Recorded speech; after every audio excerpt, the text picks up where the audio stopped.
여러분 안녕하십니까. 7월 6일 토요일 넘치는 우리 교회 매일 묵상 시작하도록 하겠습니다. 오늘 본문 말씀은 예레미야 29장 1절부터 14절까지 말씀입니다. 어제 우리가 살펴본 본문은요, 거짓 선지자 하나냐에 관한 것들이었습니다. 그리고 하나냐는 죽었고요.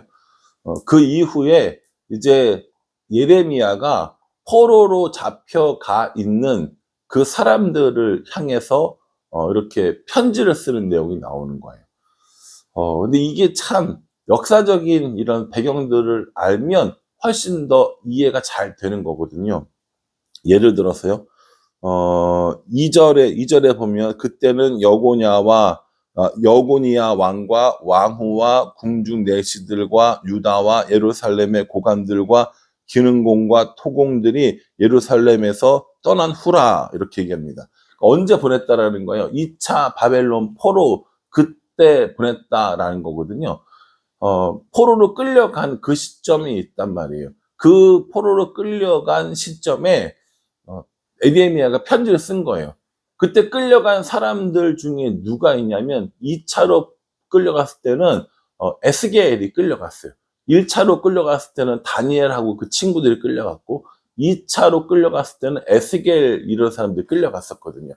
그러니까 우리가 전혀 이런 역사적인 배경을 모르는 것보다 여러분들이 우리 이런 배경들을 알면 시드기야 왕 때 지금 끌려가 있는 여호야긴 왕 등등등 여러 사람, 그 중에 에스겔도 있겠네, 이런 사람들한테 편지를 쓴 거예요. 여러분, 그 포로로 끌려간 사람들이 무슨 소망이 있겠습니까? 그리고요, 그 포로로 끌려간 사람들은요, 아무나 대충 끌려간 거 아니에요. 왕족이나 귀족이나 아주 어떤 특별한 이런 기능을 가진 사람들이나 재주 있는 사람들이나 이런 사람들이 끌려간 거거든요.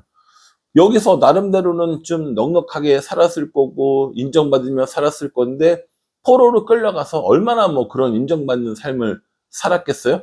그렇게 하는 상황 가운데 있는 그 사람들에게 예루살렘에서 예레미야가 편지를 써서 보냅니다. 시드기야 왕이 그 사람들한테 사신을 보내는데 그 편에 보냈다라고 이야기를 해요. 3절에요. 유다의 왕 시드기야가 바벨론으로 보내어 바벨론의 왕 느부갓네살에게로 가게 한 사반의 아들 엘라사와 힐기야의 아들 그마리아 편으로 말하되, 이렇게 얘기합니다. 그러니까 느부갓네살에게 사신을 보냈는데 그 사신들을 통해서 포로로 잡혀간 사람들에게도 편지를 이야기를 전해 주었다라는 것이죠. 그러니까 여러분들요, 이 성경을 읽고 묵상할 때 시드기야 왕 때 그러면 시드기야가 누구야? 뭐 이렇게 이야기하는 것보다는 뭐 어떤 기본적인 내용을 알고 공부하는 게 훨씬 좋다고요. 그러니 혹시 여러분 이런 내용을 좀 더 알아야겠다 하시는 분들은 요즘에 수요 예배 때 성경에 대해서 공부를 좀 하고 있으니까요, 수요 예배 때 오시면 좋겠다라는 생각을 해봅니다. 어쨌든 시드기야 왕 때 예레미야가 포로로 잡혀있는 사람들에게 편지를 보냈어요. 뭐라고 그랬냐면 첫 번째는요, 정착하라예요. 정착하라. 너희들 여기서 정착해 하면서 살아, 이렇게 얘기해요. 5절에 너희는 집을 짓고 거기에 살며 텃밭을 만들고 그 열매를 먹으라, 이렇게 얘기합니다. 거기다가 집도 짓고 밭도 만들고 그래서 정착하면서 살아라. 6절 그 이하에 보면 결혼도 하고 자녀도 낳고 이렇게 해서 살아라, 번성해라, 이렇게 얘기합니다. 이게 무슨 말이냐면요, 돌아올 생각하지 마, 이겁니다. 그리고요, 그 다음에 얘기하는 건 뭐냐면 거짓 선지자들을 조심하라는 거예요. 너희들 금방 갈 거니까, 뭐 너희들 하나님이 돌아오게 해주실 거니까 이런 말 믿지 말라라는 거예요. 그러니까 그 땅에 포로로 끌려갔으니 정착하고 돌아올 생각 하지 말고 거기서 결혼도 하고 아이도 낳고 누가 너희를 돌아오게 한다 할지라도 속지 말아라, 이렇게 얘기를 해요. 참 꿈도 안 주고 소망도 안 주고 정말 냉혹한 현실만 얘기해주는 예레미야가 아닌가라는 생각을 해봅니다. 그런데요, 여기서 되게 큰 반전이 일어나게 됩니다. 10절 말씀이 뭐라고 얘기했냐면은 여호와께서 이와 같이 말씀하시니라. 바벨론에서 70년이 차면 내가 너희를 돌보고 나의 선한 말을 너희에게 성취하여 너희를 이곳으로 돌아오게 하리라 라고 이야기합니다. 이게 뭡니까? 포로에서 귀환할 것을 이야기해 주는 겁니다. 몇 년이요? 70년. 70년이라고 하면요. 우리도 그렇겠지만 이 당시에는 거의 한 세대를 의미하는 겁니다. 그렇죠? 어떤 사람이 태어나서 죽을 때까지 그 세대를 70년으로 계산을 보통 한다라는 것이죠. 그러니까 한 세대가 지나면 돌아올 거예요. 지금 포로로 끌려간 그 사람들은 돌아오기가 어려워요. 그러니까 그 사람들은 여기 돌아오려고 애쓰고 여기 돌아오는 것을 꿈꾸고 이렇게 하지 말고 거기서 정착해서 결혼도 하고 풍요롭게 살면서 번성하면서 그곳에서 하나님을 잘 믿어야 한다라는 걸 의미하고 있는 겁니다. 그리고 그 다음 세대는 뭡니까? 그 다음 세대, 다가올 그 세대는요, 다시 이 예루살렘으로 돌아오게 될 것이다 라고 이야기합니다.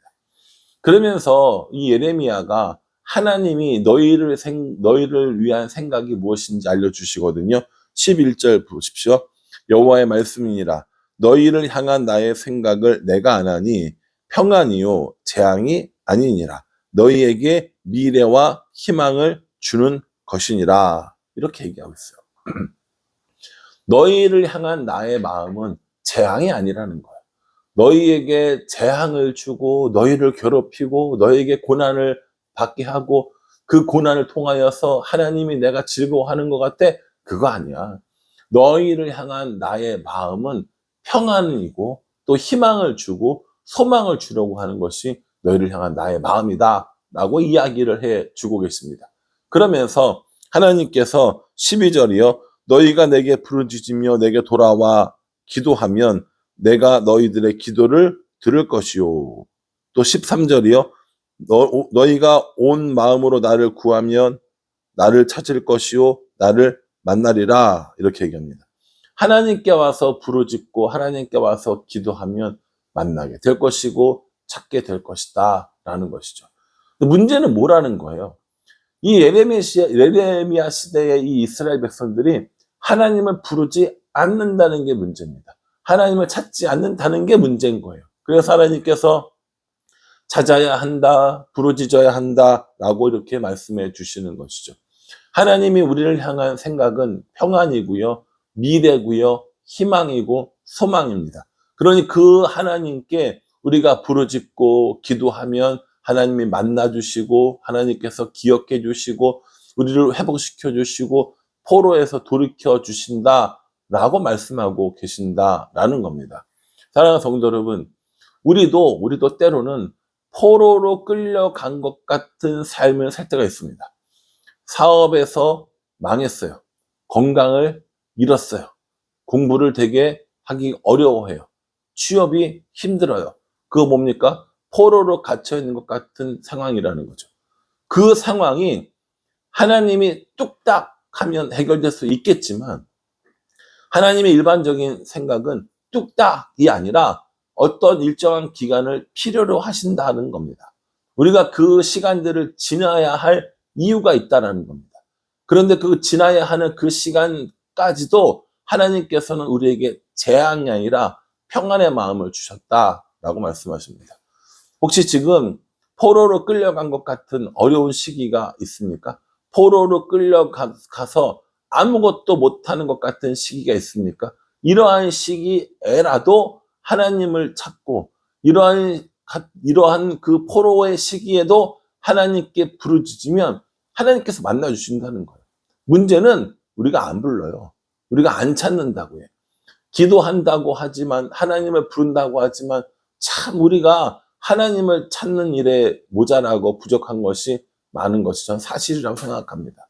그런 사랑하는 성도 여러분, 포로에 잡혀간 것 같은 그런 시기에 있을 때 우리가 지금 무엇을 보고 있는지, 무엇을 바라보고 있는지 다시 한번 생각해 볼 필요가 있습니다. 공부를 하는 것, 직장을 구하는 것, 사회생활을 하는 것, 사람들과 만나는 것, 이 모든 것 중에 쉬운 거 하나도 없습니다. 내 마음대로 되는 거 하나도 없다라고요.